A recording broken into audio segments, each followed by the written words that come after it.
let me show you something else here. So these two witnesses actually represent different ministries, different people, just like the two witnesses in the Bible. So the two witnesses, the lampstand to the right is to your right is a kingly, it's a kingly witness, and the lampstand to your left, which is actually to the king's right hand, is priestly or prophet, the prophet. So this, if you were in the synagogue, the one to your left is the Elijah witness. Of course, Elijah comes from the priestly tribe, or John the Baptist. And then the one to your right is the kingly witness, right? So you'll notice the book of Daniel. You notice in the book of Daniel that the first half of the book of Daniel is actually about the Elijah witness. It's about Daniel, or Hananiah, Mishael, and Azariah. It's about them standing and bearing witness to God through the midst of those trials. So the first half of the book actually deals with the Elijah messenger, the forerunner. And then, of course, the second half of the book, the main feature of the second half of the book is the kingship of Christ, that he's king. And that, of course, that's what's happening in Daniel 7 and Daniel 8 and Daniel 9b when he's crucified on the cross, and Daniel 10, the glorified Christ, and Daniel 12, Michael standing up. The second half of the book is all about the kingly witness of Christ. And so these two witnesses actually follow the same pattern that you see throughout the rest of Scripture in other places when you deal with the two witnesses. The two witnesses, by the way, we'll get to that, are Moses and Elijah. Moses is in the kingly position, and of course Elijah is in the priestly position. Could also think of it as Christ being in the kingly position and his bride being standing next to him before God. That's right. Yeah. All God's people could be in the priestly or prophet position. Right, yeah. Because the role of the priest was to prepare the bride for the wedding, right? That's right. But actually, we're kind of getting into the third part of the witness too, but that's okay. That's right. So, the church is supposed to have the spirit of prophecy, so. That's right. So, see, what's interesting, what's important here that Greg is pointing out is that in Hebrew thinking, you have to be fluid. It's not rigid. It's the naming the position and who's in that position depends on what level you're looking at the story. Does that make sense? So sometimes the priest is, like, for example, on the personal level, the priest was supposed to be the firstborn or the male of the house. But if you look at the synagogue or the social level, the priest was from the tribe of Levi. So the priesthood can vary in terms of who you're talking to based on what level you're talking about it. And that's why I like the lampstand. You see various levels of things going on at the same time. And we're not saying by this that there's not something in chapter 6, for example, that's not connected to verse 10. You're not saying there's no connection there. The point is you're just showing patterns and you're showing the different levels or applications. So this structure is giving you insight into what the book is about. So here's the same look at the same concept from a different way. This is supposedly a picture of the two witnesses. If you want to look at the two witnesses of Revelation, or if you're talking about the two witnesses of Zechariah, Zechariah 4, whichever example you want to use. But you'll notice the two lampstands to the right and to the left, right? But you'll notice those lampstands are also trees. So the two witnesses are two lampstands, but the two witnesses are also two trees. But that's not it. That's not enough. The two witnesses are also two people, right? So you see that you're showing different symbols that mean the same thing. Now you'll notice that, of course, there's two witnesses, and these two witnesses are standing in the middle of them. There's the third testimony, which is actually the throne of God. And it shows here a picture of the temple and the glory of God shining out of the temple. So here's your every testimony being established by the testimony of two or three witnesses. This is actually the concept behind the book of Daniel. This is a revelation of the eternal gospel. This is, well, we'll get into it more as we get into Daniel. So here's, of course, another picture, a more modern picture of the same idea. This is actually, I think, from the two witnesses of Revelation 11. Someone tried to picture this, but you see the same idea as the tree, and the two trees. Actually, there are two bases, but they're one tree. You'll see here. And then these are the ideas. Life, huh? Yeah. So here's the picture that I added, the third part of the witness, and so you see here, you see the two witnesses, and then you see the third witness on top of the water. And I quote Daniel 12 here, right? Daniel 12 says, "Then I, Daniel, looked, and behold, there stood other two, the one on this side of the bank of the river, and the other on the other side, the one side of the bank of the river. And the one said to the man clothed in linen, which was upon the waters of the river." So you see in the picture, you see the one witness on the one side of the river and the other witness on the other side of the river, and they speak. And then there's a man clothed in linen. He was upon the waters. He's in the middle of the river. Right? So those are the three parts. Now, this actually comes from Revelation 22 is a great example, which is amazing. I try to find pictures of that online to show you, and there's not very many people that get this. But so you see the throne of God in Revelation 22, verse 1 and 2, right? You see the throne of God, and from the throne of God flows the river of life, right? And then on either side of the river of life is the tree of life. And it has two bases on either side of the river, but it's one tree. It's connected to the top. Do I have a picture here? Oh, that's a picture of Daniel 12. Let me see. Let's go back here. There's the best one I could find, right? So here's a picture of the tree of life and the river of life. It's on both sides of the river, but it's connected, so it's one tree. And then the river of life flows between it. And then, of course, the glory there is supposed to be the throne of God, and the river of life coming from the throne of God. So this picture is a symbol of the revelation of the character of God, the essence of God. The tree of life, of course, is the tree of life because it's a symbol of God. He's the source of life, and same with the river of life. And that flows from the throne of God. These are the concepts behind the book of Daniel, the everlasting gospel. So I've shown you this picture. That's why this, of course, is Daniel chapter 12, a depiction of the two witnesses on either side of the river and then a man upon the river. They're trying to get it, but this is obviously the same picture. This is the two witnesses on either side of the throne of God, and then the man in the fine linen on the throne in the midst of the throne. This is the same picture, the same idea. Of course, so is this picture the same idea, right? You have the two witnesses on either side, and then the one in the middle. The one in the middle is the one of importance. There's your king, right?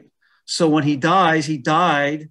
When he died for you. And when he died on that hill, he actually was dying with a very symbol of his kingdom, the eternal kingdom, this is just profound stuff. So you can see how the same truth is being shed that light is being shined in many different forms, but it's always the same thing. It's a revelation of the eternal God. It's a revelation of his character. Does that make sense? It's the Ark of the Covenant as well. That's right. And there's kind of glory in the middle. That's right. There's many examples. This is my dumb picture of Daniel 7 that I tried to draw.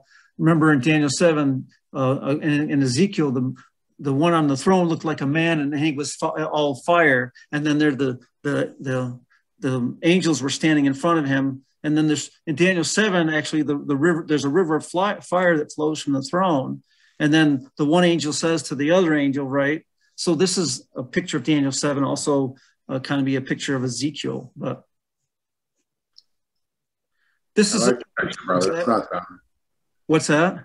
I like the picture. It's not dumb. Oh, okay. Well, some people didn't like it, so you're a pretty good artist. Yeah. Well, this one actually comes from Zechariah, right? Because Zechariah uses the same. Of course, a lot of the Bible uses the same imagery, and so Zechariah features the two witnesses. That will be in Zechariah chapter 4. And actually, the chiastic structure of the book of Zechariah is the same as the book of Daniel. It's two lampstands together that are one, because the book of Zechariah is actually, again, the chiastic structure is explaining what the book of Zechariah is explaining. And Zechariah is explaining the two anointed ones, the two witnesses.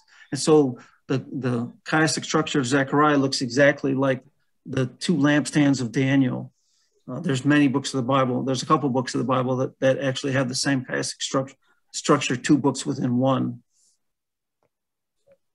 Go ahead, Jim. Did you have something? Yeah, just a quick, what is Paul referring to this in chapter 6, when he said God left the unchanging nature of his purpose very clear, what was promised, he confirmed it with an oath.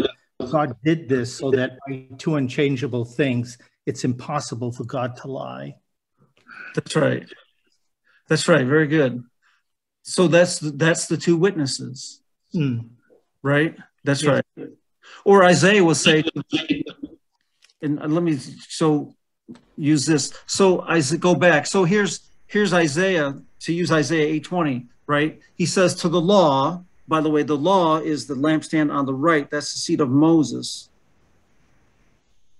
And then he says to the law and to the prophets. The prophets is the lampstand on your left. That's the seat of Elijah. So he says to the law and to the prophets, if you speak not according to this word, by the way, is the one sitting on the throne, right? So he says to the law and to the prophets, the two witnesses, if they speak not according to this word, that's the one on the throne. Then he says there's no light in them. So these principles that I'm sharing with you, these concepts I'm sharing, are throughout Scripture everywhere. But thank you, James, for sharing that. Yes, it's actually very neat when you begin to see it. It's everywhere. So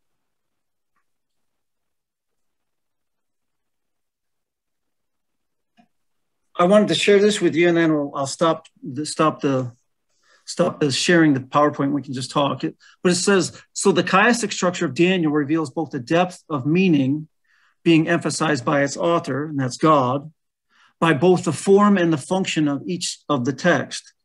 So the text, by its structure, is showing you actually showing you the everlasting gospel, the testimony of the 2 and 3 witnesses, right? So the parallelism and repetition of the pattern shines light on each part that in turn supports and explains the whole. So the idea here is that the apex of the chiastic structure tells you the essence of the text, and all the supporting information supports that apex, the meaning of the text. And then that also shines light on the structure. So actually, each of these chapters are going to have their own chiastic structure. So there's chiastic structures within structures. But so remember, at the end of the first presentation, I was talking about the concepts of Daniel. So this is what I shared with you, and I want to kind of elaborate on it a little bit. So here's what the conclusion was when we looked at the concepts of Daniel. Remember, we looked at the concepts of Daniel. Daniel, his name means God is judge, and judgment was connected to kingship. And kingship is connected to creatorship, and creatorship was connected to worship. And this is the eternal gospel. So notice it says the conclusion here I gave you was the book of Daniel is a revelation of the secrets of the King of Heaven. And I'm trying to take much of this phrases from Daniel. The King of Heaven, all whose works are truth and his ways judgment. Now see, what's profound about that is that these are the words of Nebuchadnezzar. And Nebuchadnezzar is steeped in kingdom dynamics and kingdom thinking, even though he's a Babylonian. And he still understands the whole idea of kingdom and the 3 parts of the kingdom, the 2 witnesses. And so notice your 3 parts here. He's saying in his phrase, these were the words of Nebuchadnezzar in Daniel chapter 4. He says, the King of Heaven, all whose works are truth and his ways are judgment. So in his statement, he has these 3 parts of the kingdom in his statement, which is, it's just profound stuff that even the heathen understood some of these concepts. Of course, Babylon based its kingdom on these concepts as well. That's why Satan is mirroring or mimicking the kingdom of God. But it's just neat, so that when these pagan kings in the book of Daniel speak, they're actually speaking profound truth, and they know more about this stuff than you and I do. Even though we have the Bible, they knew this stuff, and it came out of their mouth. It's just amazing. So like us, when Nebuchadnezzar was converted, he then could take his understanding of truth and take everything he used to know and put it in the context of truth. That's right. That's right. So he could take his understanding of kingdom dynamics, which had, I'm sure, a lot of valid points, and then probably had some other things that Satan had mixed in that were error. But now he can see the truth clearly. That's right. He understood the principle. That's right. That's exactly correct. By the way, that's what we're supposed to do when we study, because Satan sets up his kingdom to look like God's kingdom. Yeah. If you're creating a counterfeit, the counterfeit has to look like the real thing. Mm-hmm. And so, it must be like the Most High. That's right. So when we go to Revelation, for example, and you talk about the dragon and the beast and the false prophet, well, why is Satan establishing his kingdom with 3 parts of the kingdom? Well, because that's how kingdoms work. If you want your kingdom to work, you have to set it up right. But he just has the wrong people in the position, the wrong people in the places. That's what he has. But the principle is still the same. And so that's what we're supposed to understand when we study Daniel and Revelation. That whether I'm looking at the negative or the positive, I'm supposed to discern the principle and be able to discern and see the pattern. So there's a lot of other pictures I could have brought in here, and we'll talk about more as we go through Daniel. I'll be sharing more of this in terms of the context of the book of Daniel. But the point of this was to show you the chiastic structure of Daniel, so that when you're studying the book of Daniel, you're not just shooting in the dark. That it gives you a structure, and then when you struggle with one part of the book of Daniel and it's not clear, then you can see the other part of the book of Daniel that is chiastically connected with, and you can study that, and it'll help give you clarity or expand your thinking so that you can begin to see how it works together.